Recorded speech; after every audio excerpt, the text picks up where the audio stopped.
দয়া করুন মহারাজ, দয়া করে আমাকে আমার জমিটা ফিরিয়ে দিন মহারাজ, দয়া করুন। রানী কি বলল শোনোনি? বেশি কথা বললে অন্ধকার কারাগারে থাকতে হবে, স্ত্রী সন্তানের মুখ আর দেখতে পারবে না। গ্রামের মানুষ সব সময় আতঙ্কে থাকে কখন রাজা রানী তাদের শাস্তি দেন।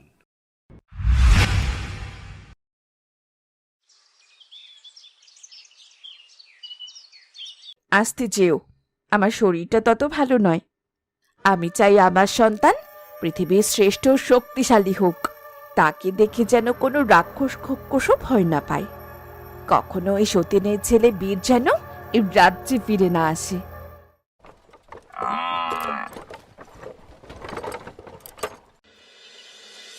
ময়না, চল তুই আর আমি খেলি, ওই দিকটায় গিয়ে খেলি। অনেকদিন অসুস্থ থাকায় খেলতে পারিনি, আজ মনটা ভালো লাগছে। ঠিক আছে রাজকুমার, তুমি আমাকে ধরবে আর আমি তোমাকে।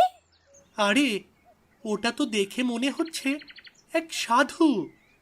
সাধু বাবার গায়ে তো গাছ থেকে ডাল ভেঙে পড়েছে।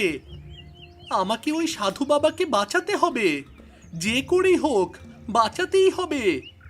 যেও না রাজকুমার, দাঁড়াও, ভাঙা ডাল তোমার গায়ে পড়বে। দাঁড়াও রাজকুমার। এরপর বাদররূপী রাজকুমার নিজের জীবন বাজি রেখে সাধু বাবাকে বাঁচাতে ছুটে যায় এবং সাধু বাবাকে সরিয়ে দেয়। ঠিক তখন গাছের ডালটা এসে বাদররূপী রাজকুমারের শরীরের উপর এসে পড়ে।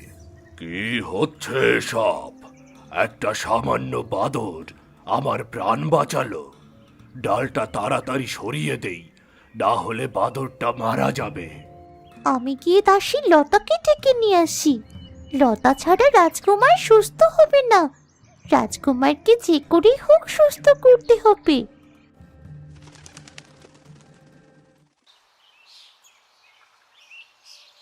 কিরে ময়না, তোর কি হলো? এমন ভাবে ডাকছিস কেন? তোর সাথে যাব কোথায়? কি জানি রাজকুমারের কোনো বিপদ হলো কিনা, বুঝতে পারছি না।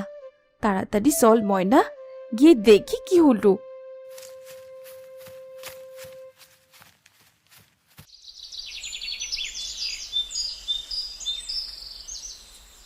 তারা আসবে বীরের কাছে। সাধু বাবার তখন সব ডাল সরানো শেষ। এ কি হলো বাবা? এমন ভাবে শুয়ে আসিস, নড়াচড়া করছিস না কেন? সাধু বাবা, ছেলেটা কোনো দুষ্টুমি করেছে? যদি দুষ্টুমি করে থাকে তাহলে আমাকে শাস্তি দিন দয়া করে, কিন্তু আপনি একে বাঁচিয়ে দিন। কেমন কষ্ট পাচ্ছে ছেলেটা। একটা বাদরের ওপর তোমার এত ভালোবাসা, এটা কেমন করে সম্ভব? ও যে বাদর নয় সাধু বাবা, এই বাদর রূপে আসে ও। সে হলো রাজা সুরেন্দ্রের একমাত্র ছেলে, রাজকুমার বীর। কি বলছো তুমি মেয়ে? কিন্তু রাজকুমার বীর বাদর হলো কেমন করে? সাধু বাবা, আপনি তো সব কিছু জানেন, সবার কথা বুঝছেন। আমার কথা কি বুঝতে পারছেন? যদি বুঝতে পারেন তবে আমি আপনাকে কিছু বলছি, শুনুন। কে কথা বলছে? আরে ময়না, তুই? তা বল, কি বলতে চাস তুই? আমি হলাম রূপনগর রাজ্যের বড় রানীর বন্ধু। বড় রানী সাপের কামড়ে মারা যান, আর এরপর মহারাজ সুরেন্দ্র আবার বিয়ে করে। আর এরপর থেকে রাজকুমারের ভাগ্য খারাপ হতে শুরু করে। নতুন রানী উপরে উপরে ভালোবাসা দেখালেও ভেতরে ভেতরে সে সব সময় তাকে মেরে ফেলতে চাইতো। খুব মারতেন তিনি রাজকুমার বীরকে। রানীমা, আপনার রাজকুমারকে আমরা আগলে রাখতে পারিনি, ক্ষমা করে দিন আমাদের। শান্ত হও মেয়ে, এই ওষুধটা খাইয়ে দাও, দেখবে বাদররূপী রাজকুমার একদম সুস্থ হয়ে যাবে। সাধু বাবার কথা মতো সাধু বাবার দেওয়া ওষুধ দাসীলতা বাদররূপী রাজকুমারকে খাইয়ে দেয়। সাথে সাথেই বাদররূপী রাজকুমার সুস্থ হয়ে যায়। আমি ভালো হয়ে গেছি। কি হয়েছিল আমার? মনে পড়েছে, আমি তো সাধু বাবাকে বাঁচাতে গিয়েছিলাম। সাধু বাবা ঠিক আছে? ঠিক আছে বাবা। সাধু বাবা, আপনি দয়া করে রাজকুমারকে মানুষ রূপে ফিরিয়ে দিন। আপনি তো সব পারেন।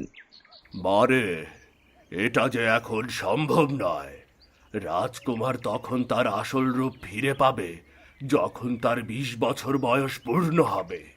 ঠিক তখন যদি কোনো রাজকুমারী রাজকুমারকে এই বাদর রূপেই ভালোবাসে এবং রাজকুমারের জন্য সে কাঁদে, সেই চোখের জল রাজকুমারের শরীরে যখন পড়বে, তবেই রাজকুমার মানুষ রূপ পাবে, বুঝলি? এটা কেমন করে সম্ভব সাধু বাবা? রাজকুমারকে কেন কোনো রাজকুমারী ভালোবাসবে, তাও আবার এই বাদর রূপে? আর রাজকুমারের জন্যে সে কি কাঁদবে?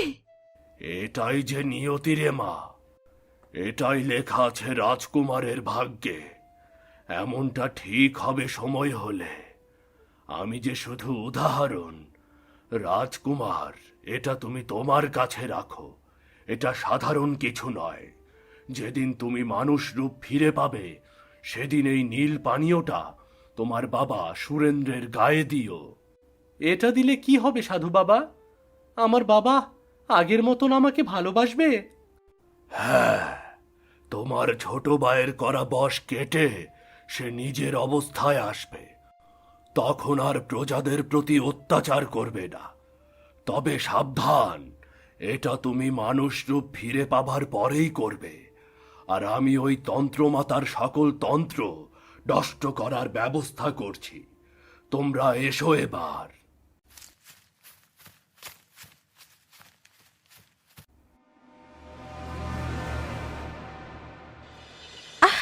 বলি, আজ যেন রাস্তায় শেষ হচ্ছে না।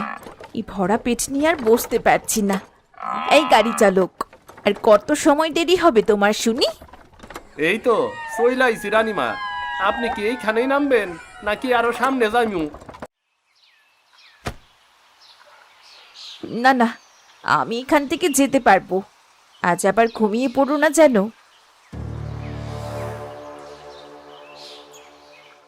তুই তুই আবার এসেছিস রূপসী? আমার কাছে আবার কিসের প্রয়োজন? এতদিন তো নিজের বাবা মাকে বশ করে রেখেছিলি, এখন সতীনের ছেলেকে বাদর বানিয়ে রাজাকে বশ করে রাজ্য একা ভোগ করছিস। তাহলে তাহলে আবার কিসের প্রয়োজন পড়লো আমার কাছে? প্রয়োজন আছে মাতা।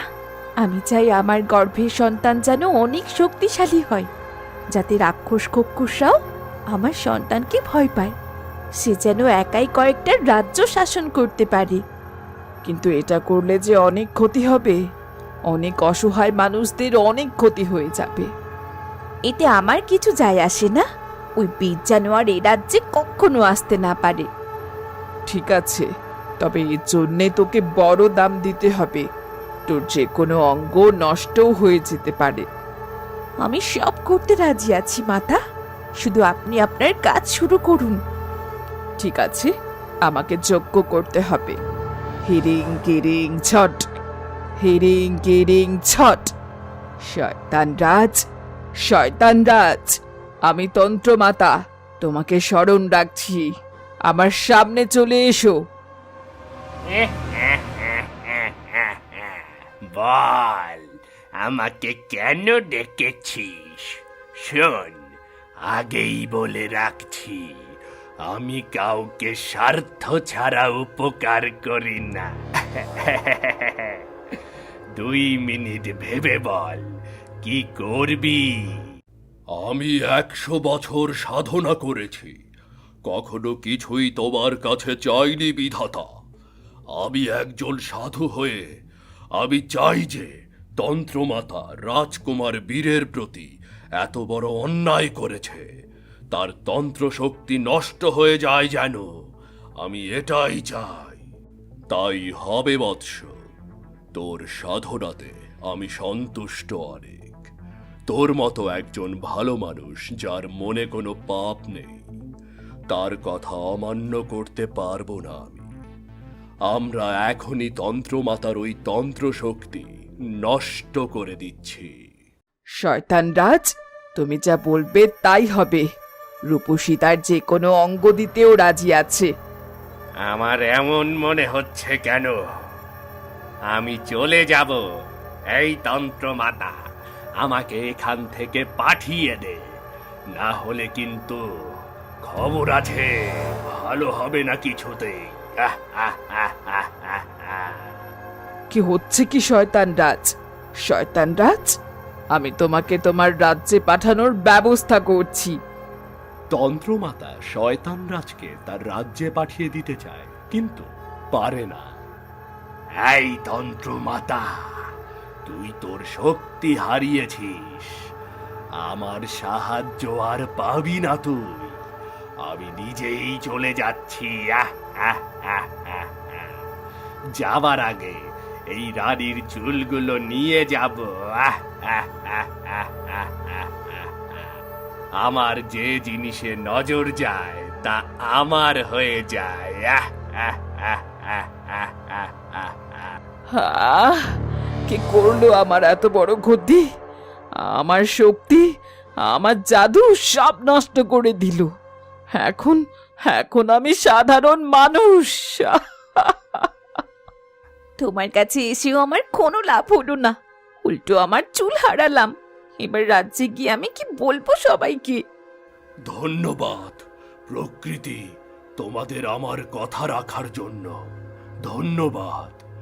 আমি এবার অন্য কাউকে সাহায্য করতে যাই। আমি জানি তোর জন্যে আমার এমন হয়েছে। তুই এখন এখান থেকে যা, তোর মুখ আমি আর দেখতে চাই না।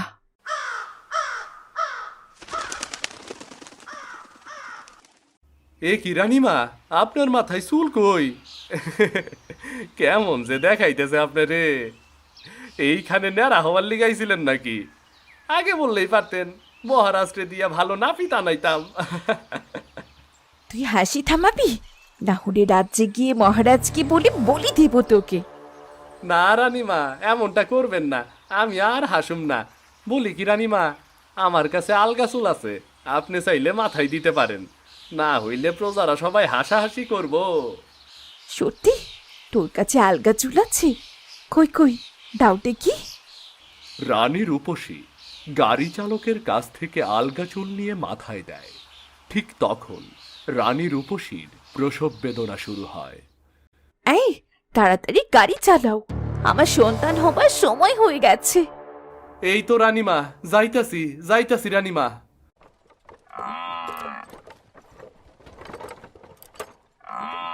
ও মরে গেলাম, তাড়াতাড়ি করো। ও খুব ব্যথা করছে, আর যে সহ্য করতে পারছি না। চইলাইছি রানীমা। দাসী, রানীমারে রাজমহলে নিয়ে যাও, আমি দাইমারে ডাইক আনতাছি। ঠিক আছে, তবে তাই করো। আমি একা কেমন করে নেব? এই দাসী, ও পাশ থেকে ধরো রানীকে। শান্ত হন রানীমা, ঠিক হয়ে যাবে সব। আপনি একটু কষ্ট করে আপনার কক্ষে চলুন। ও কে কোথায় আছো? বাঁচাও, খুব কষ্ট হচ্ছে আমার। দাসী, আর যে পারছি না। রানী, কষ্ট হচ্ছে? প্রহরীরা দাইমাকে আনতে গেছে, আমাদের সন্তান আসছে পৃথিবীতে। ওই যে খারাপ ছেলেটার নামও বদলে দিবে, দেখো তুমি, দেখো। মহারাজ, আপনি কক্ষের বাইরে যান, আমি দেখছি রানীমাকে। ঠিক আছে দাইমা, আমার রানী যেন সুস্থ থাকে। আমি আমার ছোট রানীকে আর হারাতে চাই না। মহারাজ, নতুন অতিথি এসেছে রাজ্যে। আজ যে চরম আনন্দের দিন। ঠিক যেদিন বীর জন্ম নিয়েছিল, আজ সেই একই দিন মহারাজ। মহারাজ, আপনার ছেলে হয়েছে, দেখতে খুব সুন্দর, তবে বড় রাজকুমারের মতো নয়। এই নিন। ওর নাম আমি আর শুনতে চাই না। আমার সোনা বাবার নাম জয়। রানীর কক্ষে চলো মন্ত্রী।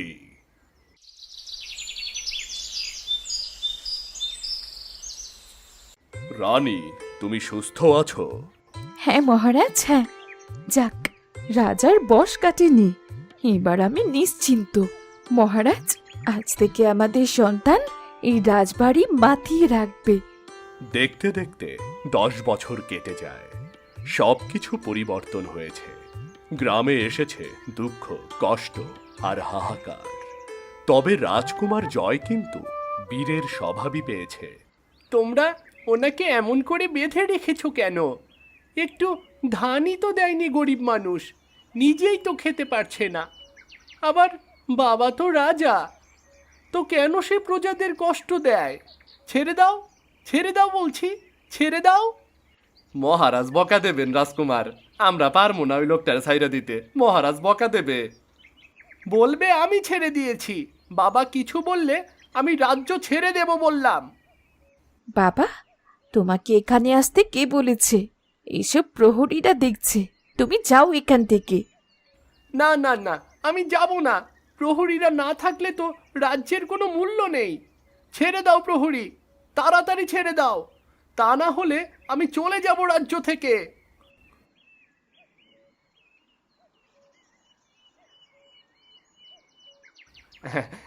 ধন্যবাদ রাজকুমার, বড় উপকার করলেন। আমি আসি, এইবারের মতন প্রাণটা বাইসে গেল। ছেলেটা বাপ ভাইয়ের মতোই হয়েছে। বাপকে তো আমি আমার বশ করেই রেখেছি, কিন্তু ছেলেকে পাচ্ছি কোথায়?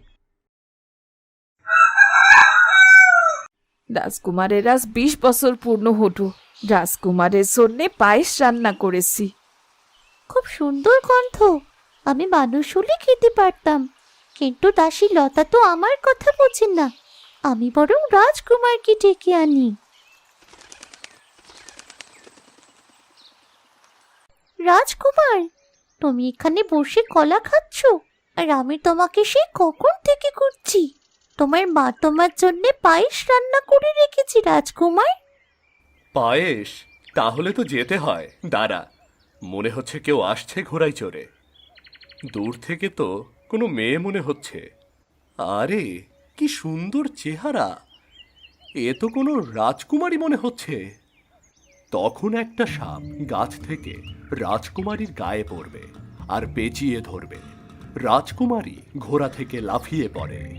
বাঁচাও, কি কোথায় আছো? বাঁচাও, সাপ, আমার শরীরে সাপ। রাজকুমার, কি হবে এবার? এই মেয়েকে তো সাপে কাটবে। ভয় পেও না, ভয় পেও না মেয়ে, আমি তোমাকে বাঁচাচ্ছি। সাপ তোমাকে কিছুই করবে না। বাবা, বাদরে কথা বলছি। ভূত, আমি গেলাম। এ তো জ্ঞান নেই, এই পাশের জঙ্গল ভালো নয়, বাঘ আসে এখানে। একে কুটিরে নিয়ে চলো রাজকুমার। আমি কেমন করে নিয়ে যাব এই মেয়েকে কুটিরে? এই ময়না, বাঘের গর্জন শোনা যাচ্ছে। বাঘ আসছে। রাজকুমার, তুমি তাড়াতাড়ি গাছে উঠো। একজন মেয়েকে বাঘের মুখে রেখে আমি গাছে থাকবো, তা হয় না ময়না। একে কোথাও লুকিয়ে রাখতে হবে। বাঘ গর্জন করতে করতে বাদররূপী রাজকুমারদের দিকে আসতে শুরু করে। বাদর রাজকুমার ও ময়না মিলে রাজকুমারী মুক্তাকে কি বাঁচাতে পারবে বাঘের হাত থেকে? এই রাজকুমারী মুক্তাই কি রাজকুমার বীরকে মানুষ রূপ ফিরিয়ে দেবে? কি হতে চলেছে পরের পর্বে দেখতে চোখ রাখুন আমাদের চ্যানেলে। ধন্যবাদ, দেখা হবে খুব শীঘ্রই।